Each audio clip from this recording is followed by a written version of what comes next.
Dream 11 থেকে কি সত্যি র্যাঙ্ক 1 করা যায়, 3 কোটি টাকা জিতা যায়? কোনোদিনও না। আপনি জীবনেও ড্রিম 11 থেকে র্যাঙ্ক 1 করতে পারবেন না। কেন পারবেন না? কারণ ড্রিম 11-এ সেখানে 60 থেকে 70 কোটি টিম থাকে এবং তার সাথে যদি আপনি কম্পেয়ার করেন, আপনি একটি টিম লাগান, একটা টিম যদি আপনি ধরেন, সেখানে আপনাকে পসিবিলিটি অনেক কম। আমি যদি ম্যাথামেটিক্যালি বলি, ম্যাথামেটিক্যালি আপনি আপনার র্যাঙ্ক 1 করার চান্স 0.00005 বা তারও খুবই কম। তাই একটা টিম লাগিয়ে কি 10টা টিম লাগিয়ে আপনি র্যাঙ্ক 1 করতে পারবেন না। এবং আরও আমি কারণ বলব যে কোন কোন কারণে আপনি র্যাঙ্ক 1 করতে পারবেন না, সেগুলো আজকে আমরা এই ভিডিওর মধ্যে জানব। তো আমরা ড্রিম 11-এ র্যাঙ্ক 1 করা অসম্ভব। আপনি ড্রিম 11-এ কেন অসম্ভব? কারণ ড্রিম 11-এ দেখবেন যে প্রচুর কম্পিটিশান এখানে হয়।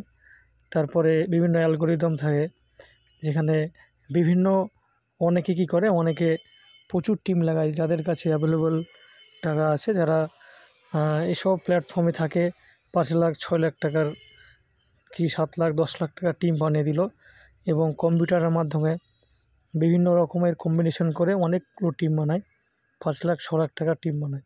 সেখানে আমাদের মতো সাধারণ মানুষেরা দুটো একটা টিম লাগিয়ে আপনার র্যাঙ্ক 1 করা খুবই মুশকিলের ব্যাপার। তাই আপনি এখানে র্যাঙ্ক 1 করতে পারবেন না। আরেকটা ব্যাপার হলো এখানে যে আপনার সামান্য একটা যদি ডিফারেন্স হয় পয়েন্টের, মাইনর ডিফারেন্সের কারণে আপনার র্যাঙ্ক চেঞ্জ হয়ে যেতে পারে। কারণ একটা কন্টেস্টে অনেক কোটি কোটি টিম অনেকে তৈরি করে বিভিন্নভাবে, এবং আপনার সেক্ষেত্রে অনেক চেঞ্জ হয়ে যায়। আপনার যদি র্যাঙ্ক 7 থাকে, 1 পয়েন্টের জন্য আপনার র্যাঙ্ক 7 থেকে 7 লাখে চলে যেতে পারে। তাই 1 পয়েন্টের ডিফারেন্সের কারণেও কিন্তু আপনি 7 নাম্বার র্যাঙ্ক থেকে 7 লাখে চলে যেতে পারেন। এবং এখানে একটা সবথেকে যে মেজর জিনিস ফ্যাক্ট করে, সেটা হচ্ছে লাক ফ্যাক্টর। এছাড়া প্রত্যেকটা প্লেয়ারের পারফরমেন্স কিন্তু আনপ্রেডিক্টেবল। আপনি কনফার্ম 100% বলতে পারবেন না যে এই প্লেয়ারটা আজ খেলবে। গতকাল মুম্বাইয়ের ম্যাচে আমরা দেখলাম রোহিত শর্মা ওয়ার্ল্ড কাপে খুব সুন্দর খেলেছিল, তার পারফরমেন্স ভালো ছিল, ফার্স্ট পারফরমেন্স, অথচ মুম্বাই ম্যাচে খেলতে পারেনি। তিনি 0 রানে অর্থাৎ 0 রানে আউট হয়েছেন। তাই কোনো প্লেয়ার যে ভালো খেলবে তার প্রেডিক্ট করা খুবই মুশকিল।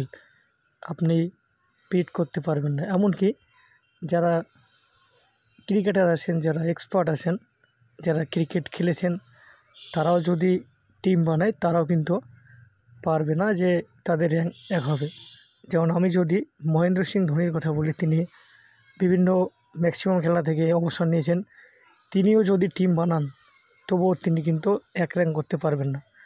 কারণ তিনি যদি 1 র্যাঙ্ক করতে পারতেন, তিনি দেখবেন এখন মহেন্দ্র সিং ধোনি তিনি একটা ফার্ম খুলেছেন, এগ্রিকালচারে ব্যবসা করছেন, বিজনেস করছেন।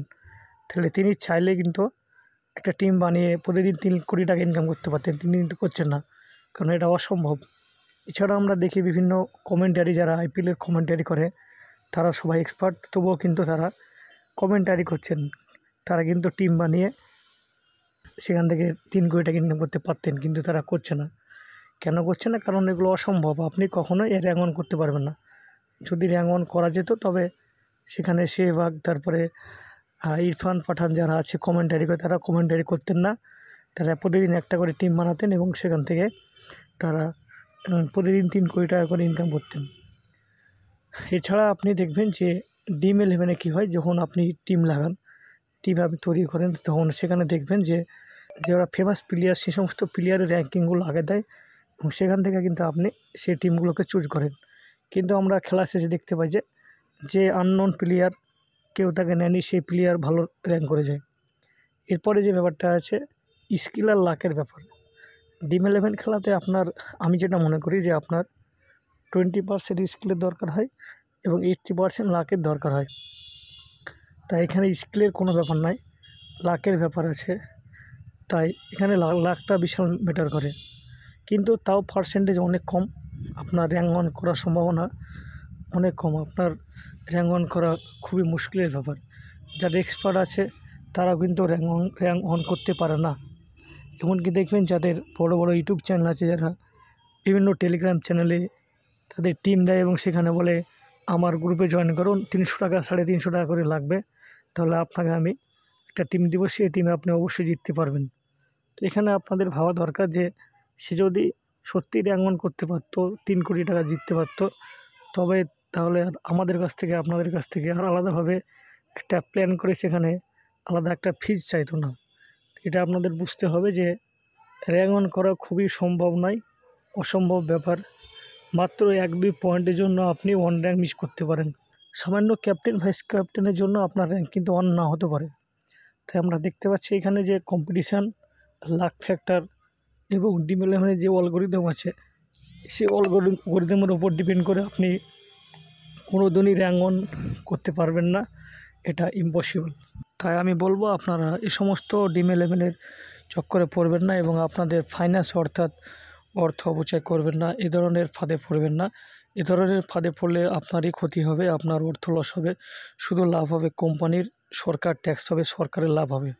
এ বিষয়ে আপনাদের কি মতামত সেটা আমাকে কমেন্ট বক্সে অবশ্যই জানাবেন, এবং যদি ভিডিওটি ভালো লেগে থাকে অবশ্যই লাইক করবেন, আর চ্যানেলে নতুন হলে অবশ্যই চ্যানেলটিকে সাবস্ক্রাইব করে আমাদের সঙ্গে থাকবেন।